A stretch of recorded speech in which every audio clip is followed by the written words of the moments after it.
Imagine for a moment that you're a refugee. You've had to flee your home, maybe in the dead of night with nothing more than the clothes you have on your back and whatever you could grab on the way out the door. Your family has been scattered to many different countries, and you're living in a refugee camp in a different country from where you came from. You're looking for a safe place in the world to live, and you learn that you might be considered to come to the United States. In order to do that, you have to go through an interview. You go to your interview. You're nervous, but you know that everything should turn out well because you have nothing to hide. While you're talking to the immigration officer, you're told, we'd like to approve you to come to the U.S., but before we do, we need the address and phone number of the apartment you lived in 8 years ago and your mother-in-law's current email address. It sounds ridiculous, doesn't it? But that is exactly what is going to be facing refugees under the new rules announced this week by the Trump administration.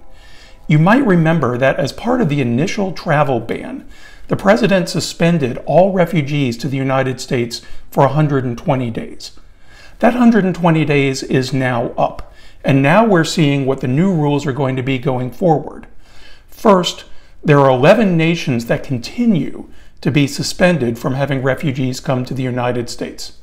They are Egypt, Iran, Iraq, Libya, Mali, North Korea, for some reason, Somalia, South Sudan, Sudan, Syria, and Yemen.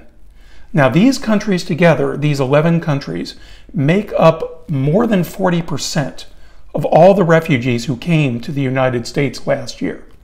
Now, you may notice that most of these, 9 of these 11, are Muslim majority countries. Maybe that means something and maybe it doesn't, because often the refugees who come from these countries are persecuted religious minorities. For example, of the refugees settled in the United States from Iran last year, the majority were Christian. So whether this burden will fall on Muslims, Christians, or other faiths, it's a little too early to know. For those countries, the review is now extended for 90 days.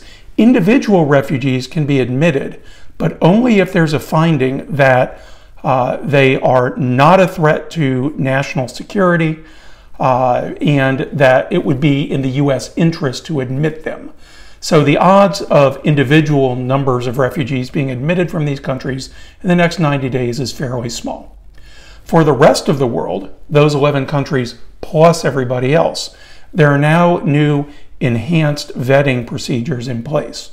These will include providing lists of every address where a person's lived for more than 30 days for the past 10 years instead of 5, including telephone numbers and other pertinent information.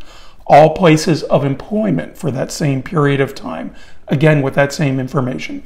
The names of all family members, including current phone numbers and current email addresses. Now, for someone who's been living in a refugee camp for years and whose family is spread out now around the world, providing current phone numbers and current email addresses may be pretty well impossible. So even though, in theory, refugees will be able to start coming to the United States now, in practice, it's going to be much, much restricted.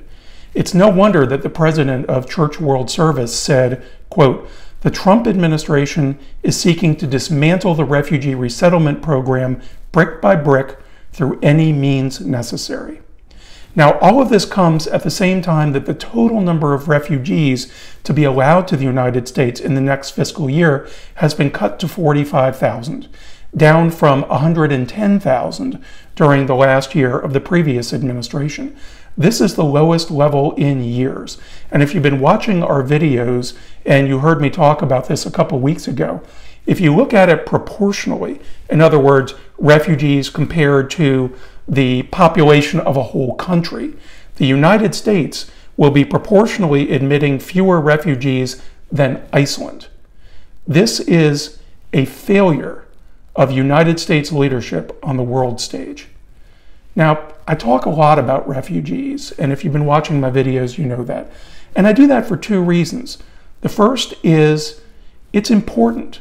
The way that we treat refugees and the way that we live up to our international commitments is a measure of America's moral standing in the world. The second is, it just seems so unnecessary. Refugees are already the most vetted group of people coming to the United States. They are far more vetted than people coming on non-immigrant visas. They are far more vetted than people coming here for employment, and they are far more vetted than people coming here because they are the spouses or children of American citizens. They are already screened more than those groups. To add these additional requirements does not appear to really do anything to make America safer. Now, it's often difficult in the moment to know how decisions will be judged in the light of history. I think that most Americans today would say we as a nation should have done more in the 1930s to save the refugees and Jews from Hitler's Europe. I think many Americans today would say in the 1990s, America should have done more to help the refugees from Bosnia and Rwanda. And yet, here we are in 2017, once again, failing the test that we're being given in our age. History itself will have to be the judge of whether or not, at this critical time in world history, the U.S. is shrinking from its responsibilities and refusing to be the world leader that we like very much to say that we are. Talk is cheap. Actions speak louder than words. Are we going to protect the refugees of the world, or are we not?